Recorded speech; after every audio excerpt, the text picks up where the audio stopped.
Hello అండి, good morning. So నాది ఇప్పుడే పూజ అయితే కంప్లీట్ అయిపోయింది. టిఫిన్ కూడా చేసేసాను. ఈరోజు టిఫిన్ వచ్చేసి మా ఇంట్లో దోశ.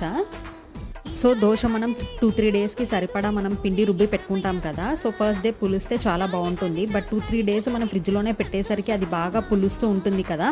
సో ఫ్రిడ్జ్ అంతా కూడా స్మెల్ వస్తుంది. సో అలా స్మెల్ రాకుండా ఉండాలంటే, పులవకుండా ఉండాలంటే నేను మీకు ఒక మంచి టిప్ అయితే షేర్ చేస్తాను.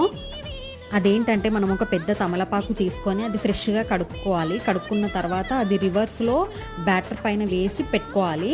సో రివర్స్లో వేసి పెట్టుకున్న తర్వాత మనం మూత పెట్టుకొని ఫ్రిడ్జ్లో పెట్టుకుంటే మనకు ఫ్రిడ్జ్ అంతా స్మెల్ రాకుండా అండ్ ఎక్కువ పులవకుండా ఉంటుంది. సో మనం ఎప్పుడు దోశలు వేసుకోవాలన్నా ఫ్రెష్గా కూడా ఉంటుంది.